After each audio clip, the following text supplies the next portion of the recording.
الحمد لله رب العالمين والصلاة والسلام على سيد الأنبياء والمرسلين أما بعد فأعوذ بالله من الشيطان الرجيم بسم الله الرحمن الرحيم السلام علیکم ورحمۃ اللہ وبرکاتہ۔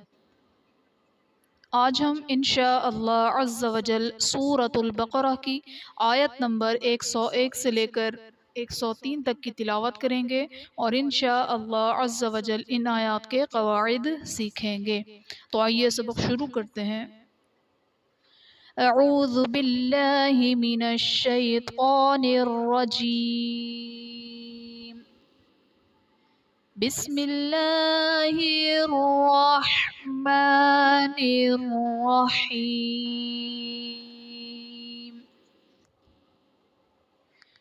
وَلَمَّا جَاءَهُمْ رَسُولٌ مِّنْ عِندِ اللَّهِ مُصَدِّقٌ لِمَا جَاءَهُمْ میں الف سے پہلے جیم پر زبر الف مدہ کا قاعدہ اور حرف مدہ کے بعد حمزہ اسی کلمہ میں ہے تو یہاں پر مد متصل کا قاعدہ ہوگا۔ جاءہم رسول میں میم ساکن کے بعد حرف با اور میم کے علاوہ را آ رہا ہے تو یہاں پر اظہار شفوی کا قاعدہ ہوگا، یعنی میم ساکن میں ہم غنہ نہیں کریں گے۔ رسول من میں لام پر دو پیش کی تنوین، تنوین کے بعد حروف جرملون میں سے میم آ رہا ہے تو یہاں پر ادغام مع الغنہ کا قاعدہ ہوگا، یعنی تنوین میں ہم غنہ کر کے پڑھیں گے۔ من عند اللہ میں نون ساکن کے بعد حروف حلقی میں سے عین آ رہا ہے تو یہاں پر اظہار کا قاعدہ ہوگا، یعنی نون ساکن میں ہم غنہ نہیں کریں گے۔ عند اللہ میں نون ساکن کے بعد حروف اخفا میں سے دال ہے تو یہاں پر اخفا کا قاعدہ ہوگا، یعنی نون ساکن میں ہم غنہ کر کے پڑھیں گے۔ مصدق لما میں صاد اور قاف حرف مستعلیہ ہیں پر پڑھے جائیں گے، دال حرف قلقلہ مشدد ہے تو یہاں پر قلقلہ خوب جماؤ کے ساتھ ادا کریں گے۔ مصدق لما میں قاف پر دو پیش کی تنوین، تنوین کے بعد حروف جرملون میں سے لام آ رہا ہے تو یہاں پر ادغام بلا غنہ کا قاعدہ ہوگا، یعنی تنوین میں ہم غنہ نہیں کریں گے۔ مصدق لما معهم نبذ فريق من الذين أوتوا الكتاب كتاب الله۔ فریق من الذین میں قاف پر دو پیش کی تنوین، تنوین کے بعد حروف جرملون میں سے میم آ رہا ہے تو یہاں پر ادغام مع الغنہ کا قاعدہ ہوگا۔ کتاب اللہ میں اسم جلالت اللہ عز و جل کے لام سے پہلے حرف پر زبر ہے تو یہاں پر اسم جلالت اللہ عز و جل کے لام کو پر یعنی موٹا پڑھا جائے گا۔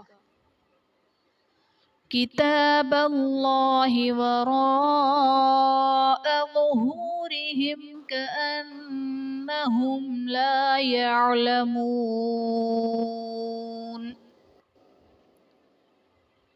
ظہورہم کأنہم میں میم ساکن کے بعد حرف با اور میم کے علاوہ کاف آ رہا ہے تو یہاں پر اظہار شفوی کا قاعدہ ہوگا، یعنی میم ساکن میں ہم غنہ نہیں کریں گے۔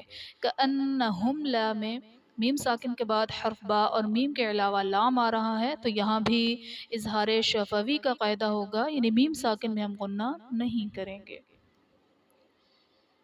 وَاتَّبَعُوا مَا تَتْلُو الشَّيَاطِينُ عَلَى مُلْكِ سُلَيْمَانَ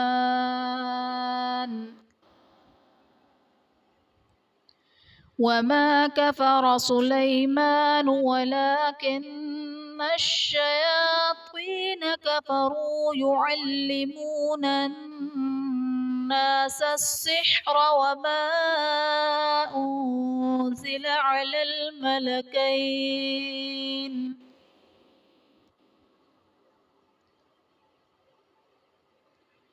وَمَا أُنزِلَ میں الف سے پہلے میم پر زبر، الف مدہ کا قاعدہ اور حرف مدہ کے بعد حمزہ دوسرے کلمے میں ہے تو یہاں پر مد منفصل کا قاعدہ ہوگا۔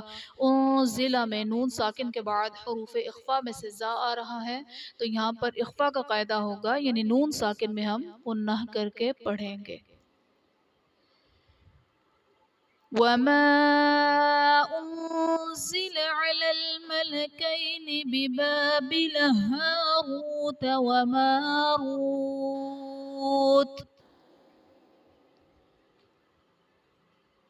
ہاروت و ماروت میں واو ساکن سے پہلے را پر پیش، واو مدہ کا قاعدہ اور حرف مدہ کے بعد عارضی سکون، یعنی وقف کی وجہ سے ہم تا کو ساکن کریں گے تو یہاں پر مد عارض کا قاعدہ ہوگا۔ وَمَا يُعَلِّمَانِ مِنْ أَحَدٍ حَتَّى يَقُولَا إِنَّمَا نَحْنُ فِتْنَةٌ فَلَا تَكْفُرْ۔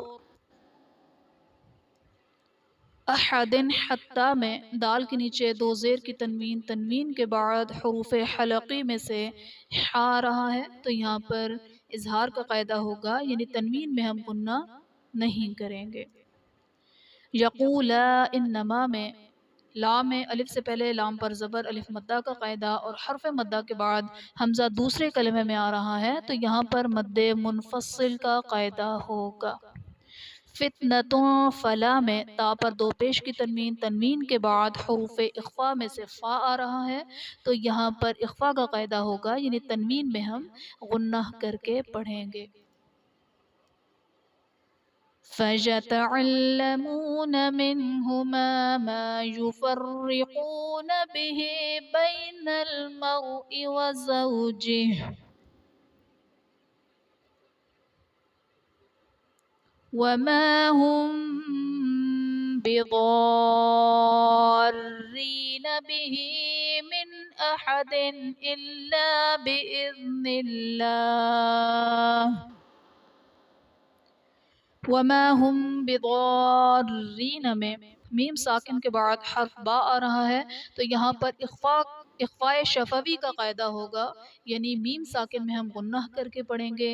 بِضَارِّينَ میں ضاد حرف مستعلیہ ہے، پر پڑھا جائے گا، الف سے پہلے ضاد پر زبر، الف مدہ کا قاعدہ اور حرف مدہ کے بعد سکون اصلی یعنی تشدید آ رہی ہے تو یہاں پر مد لازم کا قاعدہ ہوگا۔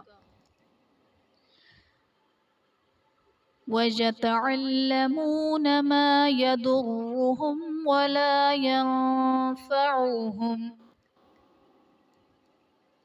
يَنفَعُهُمْ میں نون ساکن کے بعد حروف اخفا میں سے فا آ رہا ہے تو یہاں پر اخفا کا قاعدہ ہوگا، یعنی نون ساکن میں ہم غنہ کر کے پڑھیں گے۔ وَلَقَدْ عَلِمُوا لَمَنِ اشْتَرَاهُ مَا لَهُ فِي الْآخِرَةِ مِنْ خَلَاقٍ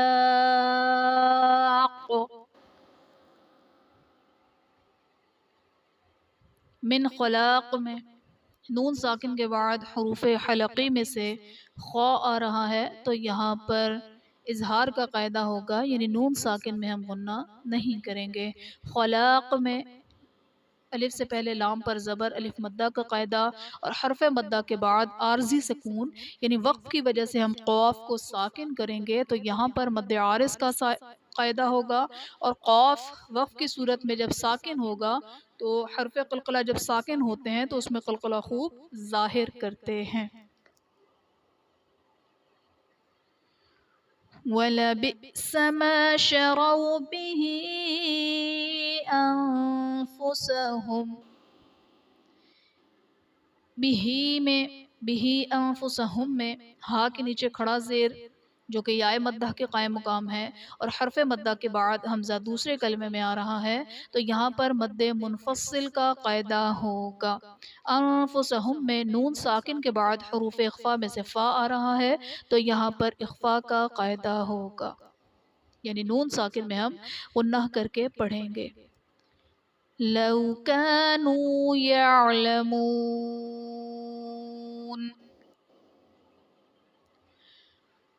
وَلَوْ أَنَّهُمْ آمَنُوا وَاتَّقَوْا لَمَثُوبَةٌ مِّنْ عِندِ اللَّهِ خَيْرٌ.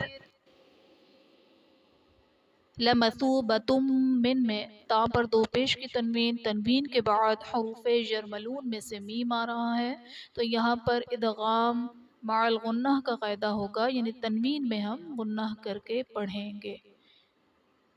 عند اللہ میں نون ساکن کے بعد حروف اخفا میں سے دال آ رہا ہے، تو یہاں پر اخفا کا قاعدہ ہوگا، یعنی نون ساکن میں ہم غنہ کر کے پڑھیں گے، اور اس میں جلالت اللہ عز و جل کے لام سے پہلے دال کے نیچے زیر، تو یہاں پر اس میں جلالت اللہ عز و جل کے لام کو پر یعنی موٹا پڑھا جائے گا۔ لو كانوا يعلمون۔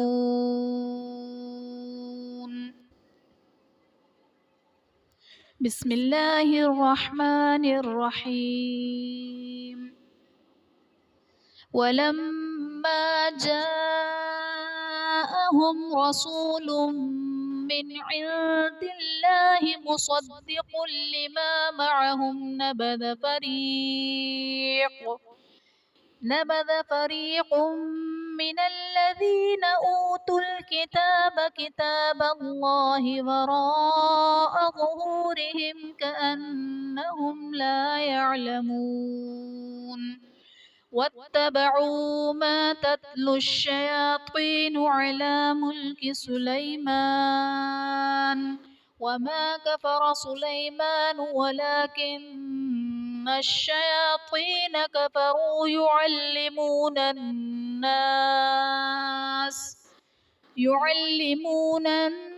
النَّاسَ السِّحْرَ وَمَا أُنزِلَ عَلَى الْمَلَكَيْنِ بِبَابِلَ هَارُوتَ وَمَارُوتَ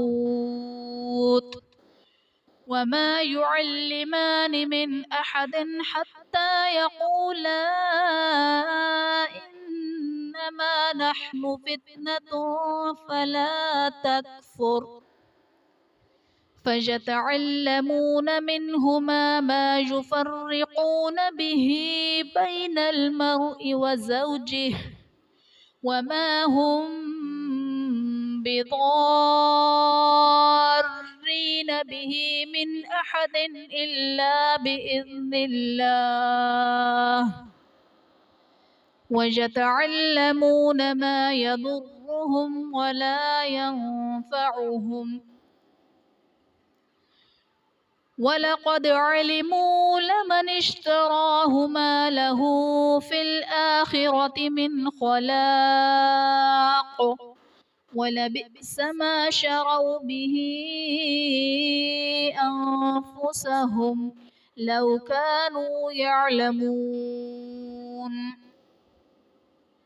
وَلَوْ أَنَّهُمْ آمَنُوا وَاتَّقَوْا لَمَثُوبَةٌ مِّنْ عِندِ اللَّهِ خَيْرٌ لَوْ كَانُوا يَعْلَمُونَ۔ آخر میں اللہ تبارک و تعالیٰ سے دعا ہے کہ وہ ہمیں اخلاص کے ساتھ قرآن پاک کو پڑھنے، اس سے سمجھنے، اس پر عمل کرنے اور دوسروں کو سکھانے کی سعادت عطا فرمائیں۔ آمین آمین یا رب العالمین بجاہ النبی الامین وصلی اللہ تعالیٰ علیہ وآلہ وسلم۔ السلام علیکم ورحمۃ اللہ وبرکاتہ۔